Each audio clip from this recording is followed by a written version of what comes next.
welcome. Thank you. Now we are waiting for a little bit more people to come, and as always, everybody can write their questions in the Q&A tab or chat tab. But first, we will begin with some questions about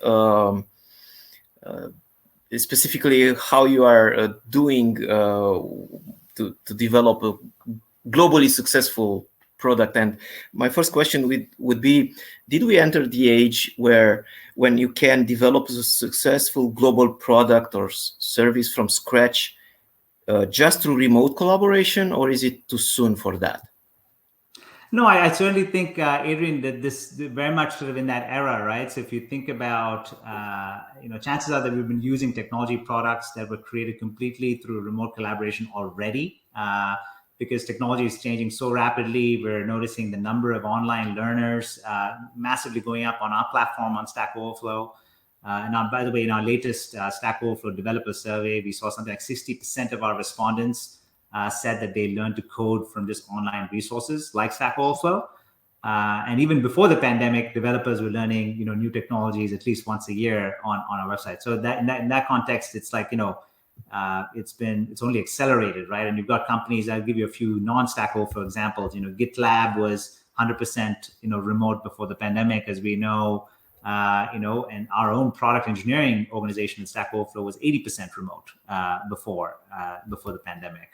And some recent companies like Hopin, which is even this platform that we're using, is not very old. So if you think about collaboration technologies and building companies, this platform itself has been created literally in less than 2 years, right? And another example would be Clubhouse, another sort of very social application. All just we're talking about a couple of years old. So the bulk of that development has happened in this remote world. So absolutely, we're in that era. So if we want to develop a company, let's say it's already existing, it has, I don't know, several dozen people, should we start, and this is also based on your experience, should we start looking for a big headquarter, or rather go all the way on the flexible working or remote working model? Yeah, no, I think definitely the future of work as it relates to location is very much a hybrid world. We firmly believe that more than 80% of the companies that I talk to, and I talk to many CTOs and CIOs on a weekly basis, I would say easily over 80% of them are considering a permanently hybrid environment where they're not, they're going to give the flexibility to the employee, and it's up to them. That flexibility is really, really, I think, people appreciate that, employees, because they sort of remove so much inefficiency plus stress in a different context. They're stressed by spending a lot of time online, but there's stress also with 2-hour commutes and not being productive during those times and really having to sort of log back in later and on all those sort of things. Our company, again, we were about 40% remote pre-pandemic. We are now 80% employees in our company. 80% of them have gone permanently remote post-pandemic, so they're not planning on coming back to the office. Now, as we've been sort of hiring very, very rapidly, one of the benefits of doing it this way without being sort of held hostage to a very specific location is talent is everywhere, right? And as I've built out even my own direct leadership team, while we are quote unquote a New York-based startup, we've now attracted, including my own leadership team, 3 people from the Bay Area, and we've hired so many different engineers and product people, and we're hiring about 100 and something people, over the next year or so. So anybody that's listening should apply if they're interested. We are very much sort of, we have access to the best talent, irrespective of location. So that's very, very powerful for us. So expanding on that, how important do you think is tapping local talent from across the globe as remote collaborators, and what are the problems that you often see according to this? About this? Yeah, so I think that ultimately hybrid workspaces or workforces are here to stay, right? So especially when we think about technical teams, and again, go back to our annual developer survey, and which we conducted this year. We had about 85,000 people that responded to that in our community. and they ranked remote work and flexibility as a top priority for them, right? So this is even before the pandemic. This is a big thing. Yeah. So the point is that's not going to change. So I think we really see sort of a rise in sort of freelance and contracting and sort of self-employed developers and sort of a decrease in full-time developers, and we see that in the data. So people want that flexibility and really crave for it. And of course, of the top priorities at work, I think developers rank flexible schedules. I think about 44% of them ranked it in the top 5, and remote work was about 33% in the top 5, 33% of the people that responded. And last year, by the way, was all about making sort of this immediate shift, right? 2020 for most companies. But this year is all about making sure teams are really equipped for hybrid work environments sort of indefinitely. So how do you make this sustainable is sort of the goals here. And this next decade will be about sort of improving and really innovating this hybrid workforce so that they can be, do their best work and represent themselves the best way on a daily basis. So it's a thing that should be on every manager's radar, especially 100%. when they grow their companies, because 100%. there are many startups in Romania that are in the growing phase, and this is why I put those questions, because they have to learn to do the things that make them agile.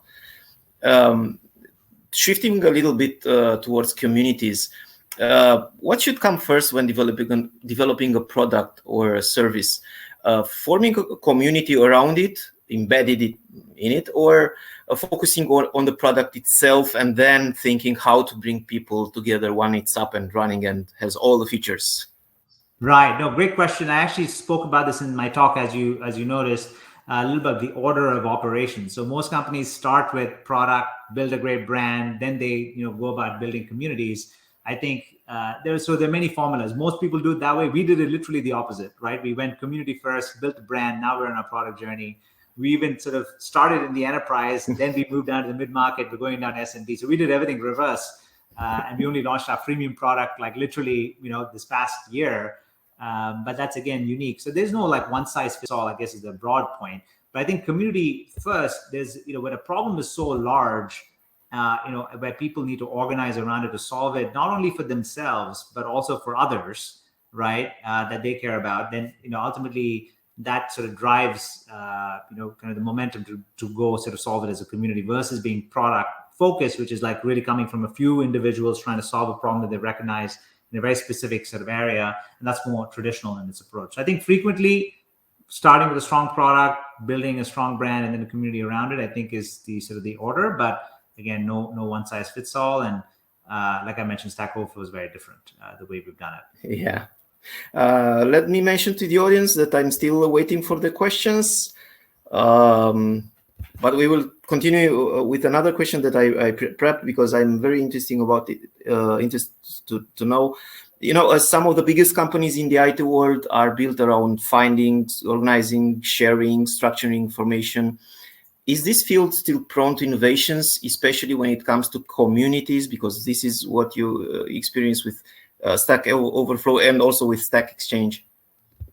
Yeah, so I think absolutely, right? I mean, when Stack Overflow was first founded, it was on this premise that shared resources and knowledge could really help us build this innovative, technology, to build innovative technology, but we didn't want anything to be gated, right? So that was important to democratize knowledge, and that's very much what our mission is all about. And really every industry has been sort of impacted by technology in some way, and there's still opportunities for innovation across the board. So disruption or disruptive innovation is the norm, as in like as and when companies are built and are focused on going up market and doing more and more, there's always going to be a new entrant that sort of addresses a need that is not been addressed because it was too expensive or it's too complex of a solution already that is not really interested in doing that. So collaboration tools are no different. Online documentation for organizations, wasn't necessarily new when Stack Overflow for Teams, our SaaS product, was launched. There's plenty of examples, but we came in with this innovative product, which is now used by thousands of enterprises around the world, which is our paid product. And that's one example. The other one is that online developer communities were in existence when we launched collectives on Stack Overflow, which is our product that we launched a few months ago that allows companies to build their sub communities on top of Stack Overflow. That again, that's another disruptive way to build, right, a new product. Slack is another example. When they launched their application, there were plenty of precedents with chat applications or chat ops previously, right? So all these companies that have come out and sort of innovated, each aspect of collaboration, is sort of ripe for this disruption. And technology, as it evolves, so do the challenges and opportunities for innovation. So absolutely, everything is up for grabs. So we should not shy away from innovating here. Definitely not. Definitely not. Yeah, I think, but when it comes to communities specifically, I would say there's always room to make them better, right? More inclusive, more helpful. And for us, a lot of our focus is to how do we really sort of evolve our public community to sort of attract even the next generation of coders and programmers. So that's where we are focused, because we believe that we almost need to disrupt ourselves. What got us to where we are today, we are now all constantly thinking about how do we think about this next phase. So it's important for companies to do that. Yeah, and one of the things that happens on social platforms, because even Stack Overflow is social, is toxicity and disinformation, and sometimes it can develop even in technical communities, but also especially on Stack Exchange, which is broader. How important do you think is to fight disinformation and toxicity, especially when growing communities, without scaring them? Yeah, I think it's very, very important, right? I think that everybody has a responsibility, especially in the internet world, to make sure that there is the right level of like balance of making sure that people's opinions are heard, but it needs to be in a respectful way and so on. We are fortunate, Adrian, that Stack Overflow and even Stack Exchange to a degree is our platform is to sort of help people learn, right? And the information that is shared is primarily sort of technical information where there's very little subjective content. So we're not really like a social media platform, obviously, but to your point, there are elements of our capability, like some Stack Exchange websites, where there could be some level of discussion. So generally speaking, it's rare for us to have issues with things like fake news or highly politicized sort of content, which is, obviously there's enough, talk about that stuff in the media. So luckily, we don't have to necessarily deal with that. But we do have work to do as it relates to making sure the site is, a lot more friendly and welcoming, like I mentioned, to the next generation of coders. And that we set very clear rules and policies to encourage collaboration and mutual respect. And so that's very important for us to do. That's where we focus our efforts, because it's still a very objective sort of platform with our upvotes and downvotes. But how you upvote and how you downvote and how do you give people a chance to sort of get feedback on what they contribute to the questions they ask, that's a little bit of a balance for us to make sure we keep in mind. And ultimately, as the platform and the content grows, the more we are going to need to do with our moderators, who are very important for us, that we sort of enable them to give them the tools to moderate content, and sort of manage those sort of content reviews across the board, right? And I'll just give you one other example. Is for us, we have been, in order to build the right tools to sort of do this at scale, because again, we have 100 million monthly visitors and 50 million questions and answers, that we have actually built, AI ML tools. One recently that we built was something called the Unfriendly Robot. And what that does is it goes and it surfaces sort of nasty comments or questions or answers that can very quickly be sort of addressed or removed. And that is the level of automation that we're sort of building. And we're very early in our, kind of our development on these sort of topics. But the power of Stack Overflow and the community is that we can sort of collectively work together to really sort of audit, test, and make sure what's shared in an answer form is accurate and verified. Perfect. Thank you very much for your answers. And absolutely, Aaron. I'm really hoping to see Stack Exchange growing as fast as it can, because in my opinion, it's a way in itself how it's built to actually make the internet a much safer place and a much informative place, if you want.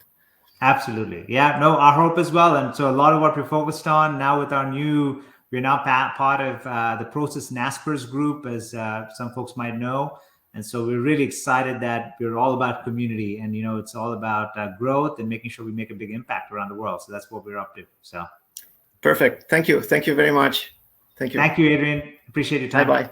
Bye. Bye bye.